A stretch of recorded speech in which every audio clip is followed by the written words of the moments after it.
नमस्कार दोस्तों, स्वागत है आप सभी का आपके अपने YouTube चैनल पीजी ज्ञान में। जैसे कि दोस्तों थंबनेल से ही आपको समझ में आ गया होगा, हम बात करने वाले हैं वैश्विक मंदी कब से कब तक रहने वाली है।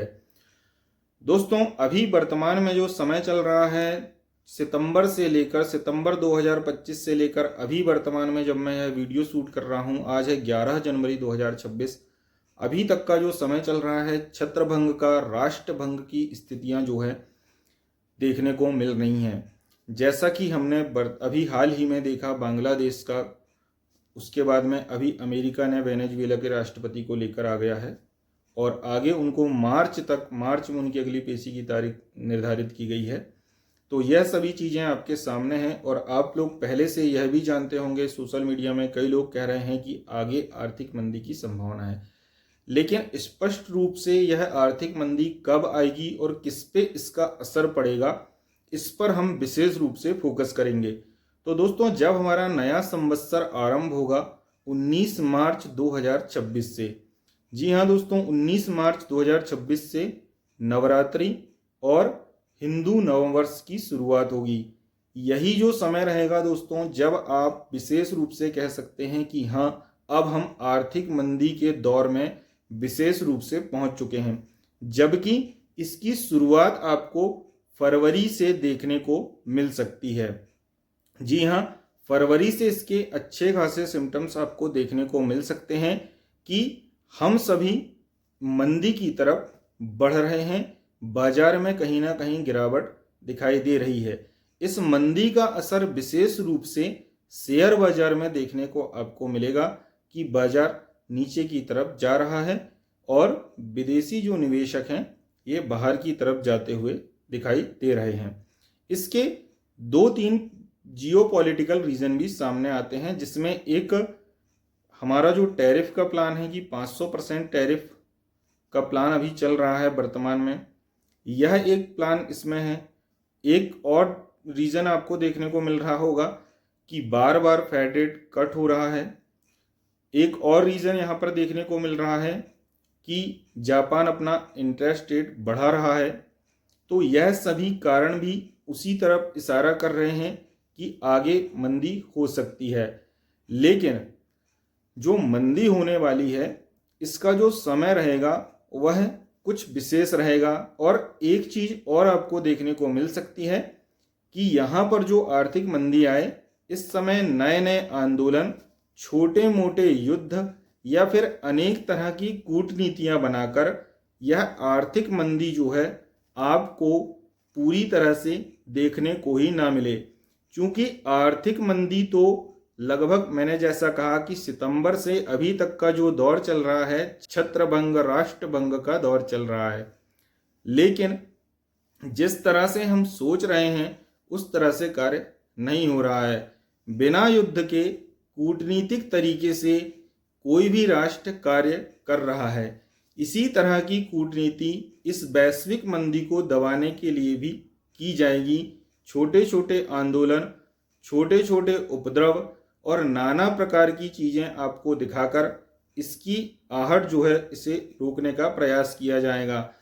और लगभग सफलता भी 19 मार्च तक मिल सकती है, लेकिन 19 मार्च से लेकर मई तक सफलता नहीं मिलेगी। लोगों को एहसास हो जाएगा कि यहाँ पर हम आर्थिक मंदी की तरफ जा रहे हैं, आर्थिक मंदी से हम लोग जूझ रहे हैं। लेकिन आपको ज़्यादा चिंता करने की आवश्यकता नहीं है, क्योंकि मई के बाद में धीरे धीरे इसमें सुधार होना भी आरंभ हो जाएगा और सुधार भी बहुत हाई जंप में होगा, यानी तेजी से सुधार किया जाएगा।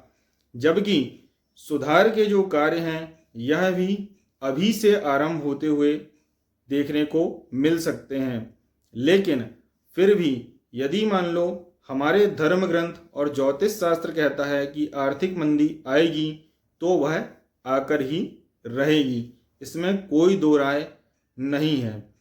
तो मैं जैसा कह रहा हूं दोस्तों कि मार्च से लेकर मई तक का जो समय है यह आर्थिक मंदी भरा होगा। यहाँ पर वैश्विक मंदी आपको देखने को मिलेगी। अब इससे बचने के लिए या फिर किन लोगों को इससे हानि होगी, इस पर बात करते हैं।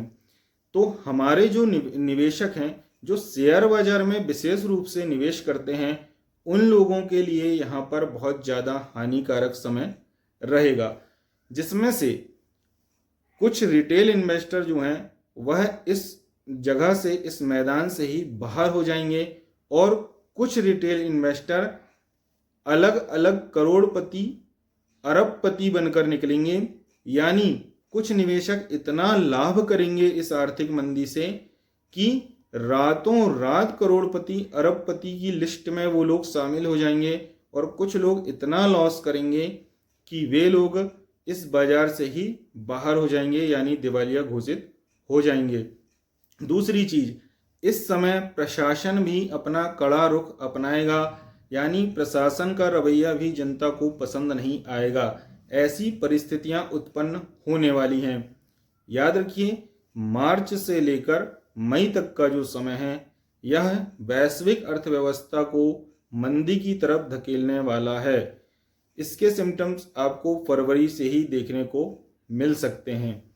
अब यहाँ पर इसका दूसरा कारण क्या होगा, यहाँ पर शेयर बाजार में गिरावट क्यों होगी, इस पर बात करते हैं। जब वैश्विक मंदी होगी दोस्तों, तो हमारा जो बाजार में FIIs का पैसा, फॉरेन इन्वेस्टर्स का पैसा लगा हुआ है, यह यहाँ से बाहर होगा। जब बाहर होगा तो बाजार में बहुत ज़्यादा मंदी देखने को मिलेगी, बहुत ज़्यादा मंदी, जिसे लोग कह रहे हैं कि आगे मार्केट क्रैश होने की संभावना है।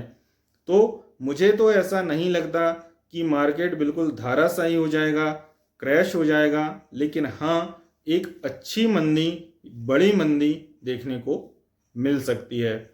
तो दोस्तों, इन सभी चीज़ों को ध्यान में रखकर सावधान रहें, सावधानी पूर्वक कार्य करें। दूसरा, मैंने कहा कि जिस तरह से कूटनीतिक कार्य चल रहे हैं, गवर्नमेंट पूरा प्रयास करेगी कि यह सभी चीज़ें आप तक ना पहुँचें। तो आशा करते हैं आपको जानकारी पसंद आई होगी। यदि आप चैनल पर नए आए हैं तो चैनल को सब्सक्राइब या फॉलो करना बिल्कुल भी ना भूलें। यदि आपको वीडियो अच्छी लगी हो तो वीडियो को लाइक अवश्य करें, अपनी राय कमेंट में अवश्य दें। मिलते हैं अगले वीडियो में, तब तक के लिए जय श्री राधे, हर हर महादेव।